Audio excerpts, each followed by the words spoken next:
Hey Bobcats, welcome to math today. Yesterday I showed you how to create an array to determine the theoretical probability of complex events. Today I'm going to show you how to develop a tree diagram. So pause if you need to and get your page set up, and then we'll go on.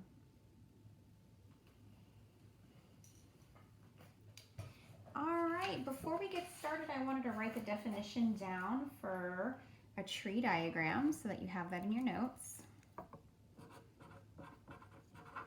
All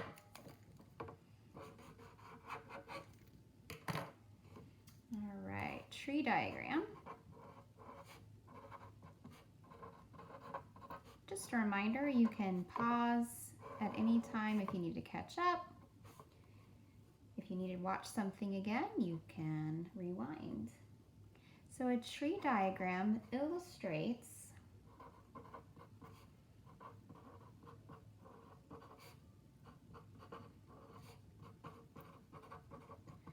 the possible outcomes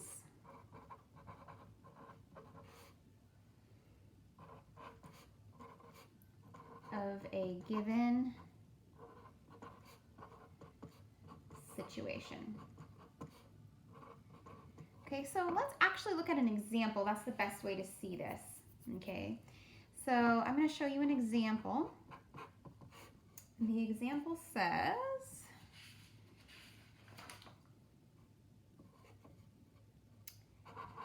what is the probability of a family having 3 girls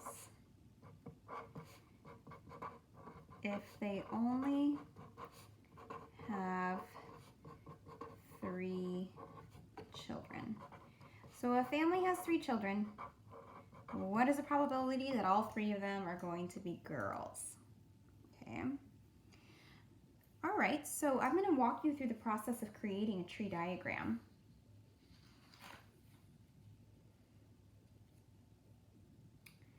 So we know that the first child, I'm gonna do this in green. So this is our first child. Our first child can be either a boy or a girl. Okay. So the family has either a boy or a girl. Next, the family has another child. Their second child can be either a boy or a girl again. So let me write that in. A boy or a girl. This could be a boy or a girl. So say they had a boy the first time, then the second child would be either a boy or a girl. If they had a girl the first time, the second child would be either a boy or a girl. Now let's look at the third and final child.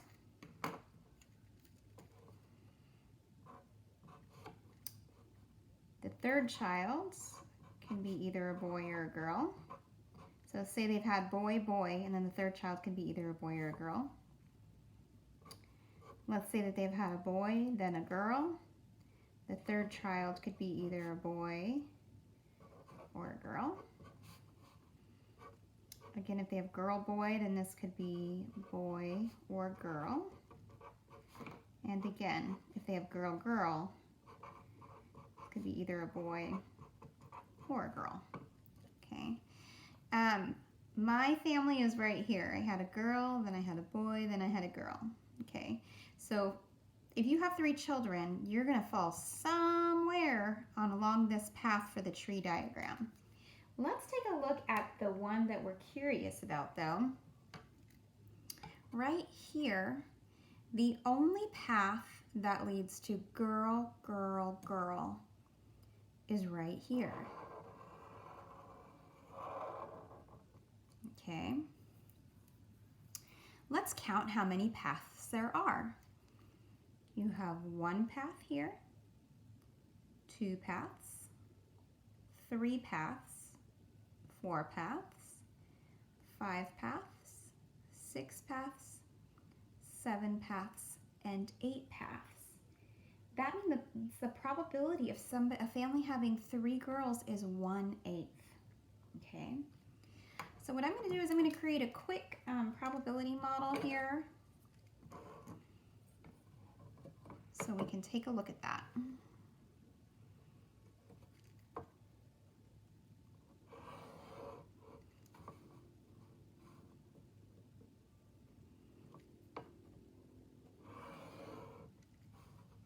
Ooh, my lines are not lining up very well.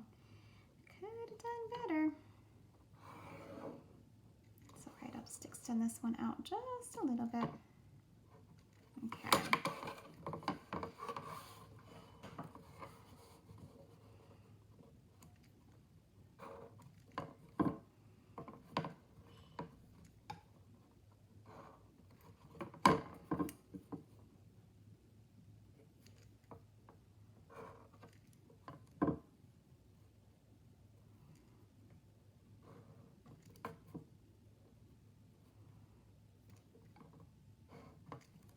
Okay. Oh, you know what? I'm one box short. I'm just going to add one more box on here. Sorry about that. Feel free to pause it if you need to keep working on your probability model even after I'm done. It would help if I got it right the first time too. My apologies about that. I miscounted. Now, usually before we do a probability model, we would do a sample space.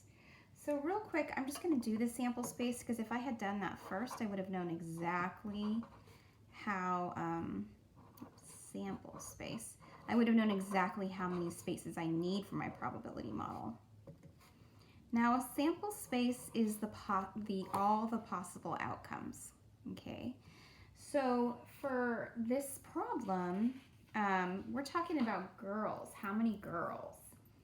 Okay, so a family that has 3 children could have no girls, 1 girl, 2 girls, or 3 girls. So now I should have flipped that a little bit. We have our outcome on the top and our probability right here. And the sample space is what gets plugged into the top. So a family could have 0 girls, 1 girl, 2 girls, or 3 girls. We've already decided that only one of these paths leads to all girls, and that is 1 out of 8 paths. Another trick is if you just count how many are down here on the last row, then that's how many outcomes you have. 1, 2, 3, 4, 5, 6, 7, 8. Okay? Now let's take a look at the probability of finding or having 0 girls. And I'm actually going to pull out some of my daughter's markers for this. So if you don't have any girls, that means you have all boys. So let's take a look. We have boy, boy, boy. And of course, I don't see any other paths that have all boys. So I'm going to circle this so that we can see. So the probability of having no girls is the same as the probability of having all girls. It's going to be 1/8 because there was 1 path out of 8 paths total that lead to having all boys. Now let's do the probability of having 1 girl. So let me get a different color here.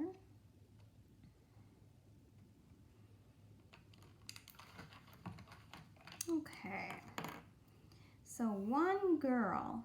So let's see, if we start here, boy, boy, girl, that's 1 girl, so I'm going to highlight that path. Okay, that's 1 path.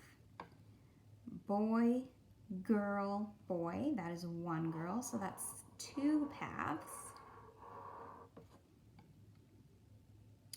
This is boy, girl, girl, that's not going to work.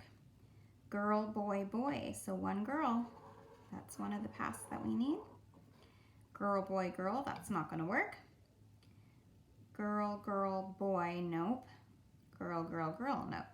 Okay, so if you were counting that up, we had 1, 2, 3 paths that had just one girl. And at this point, you could probably easily figure out what the probability would be for having 2 girls, but we're going to do it anyways. Let me pick a different color. Let's do yellow. Now we already know that this is all boys, 1 girl, 1 girl. So let's check this one out. Boy, girl, girl. Yes, that's 2 girls. So I'm gonna circle that. Girl, this one's already 1 girl, so girl, boy, girl here. There's a path. And then girl, girl, boy. Okay, so you can see that the probability of getting a family that has 2 girls is 3/8. All right, so my family's right here because I have 2 girls. So the probability before I even had kids of having a family that had 2 girls was 3/8. Okay. Now I want to show you a different example, and I'm going to do my tree diagram slightly different too so that you can see. I'm going to need a lot of space for this, so I'm going to turn my page over.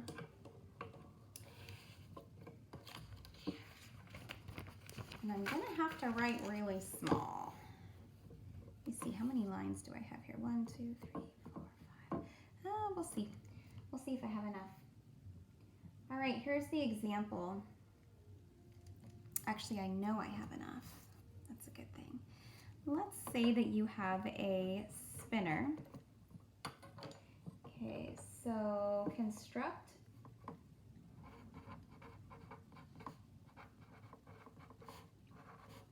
a tree diagram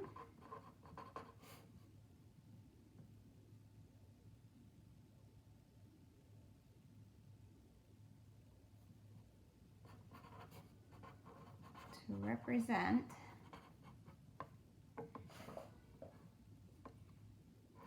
a 4-sided spinner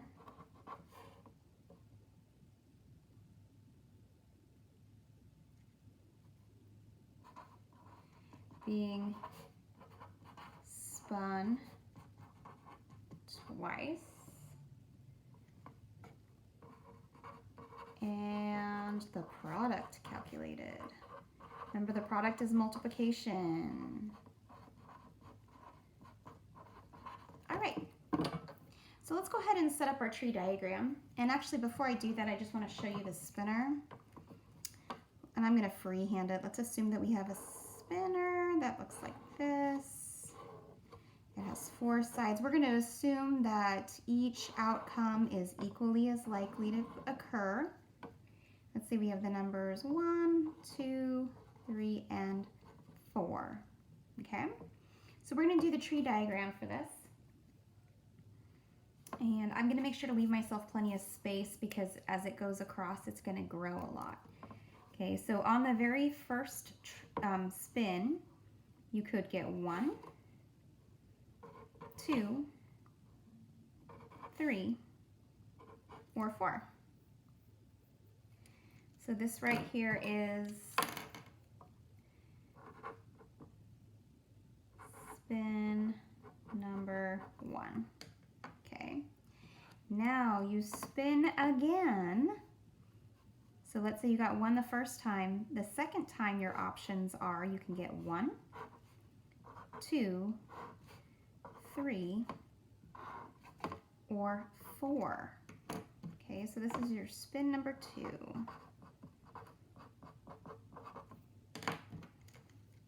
Okay, and then obviously if you do 2 the first time, your outcomes the second time are still 1, 2, 3, and 4. Third time, if you spin 3 the first time, you can still get 1, 2, 3, or 4 the second time. And same thing here, you can get 1, 2, 3, or 4. Now Now you have to be careful when you're answering this question because it says you're calculating the product of those numbers. So let's do that. Okay, I'm going to write all the products along the side here. 1 times 1 is 1. 1 times 2 is 2. 1 times 3 is 3. 1 times 4 is 4. 2 times 1 is 2. 2 times 2, 4. 6, 8. And then 3, 6, 9, 12. Then 4, 8, 12, 16. Okay, so before we move on, we're going to list out the sample space, and we're going to do that first. So that way we know all of the possible outcomes before we start doing our probability model. So our sample space, let's see. We know the numbers 1 through 4. Okay, I don't see any 5s, but I do see 6. I don't see 7s, but I see 8. I see 9. I don't see 10, but I do see 12. And then 16. Just a reminder for the sample space, I know that there's more than 1, 2, but we only need to list it once in the sample space as a possible outcome. Now I'm going to show you a different way to do a probability model because of the way our page is set up, it's going to work better for us. I'm going to put the outcomes on the left. Let's see, 1, 2, 3, 4, 5, 6, 7, 8, 9 outcomes. Let me make sure I have enough spaces. Okay. And then the probabilities on the right.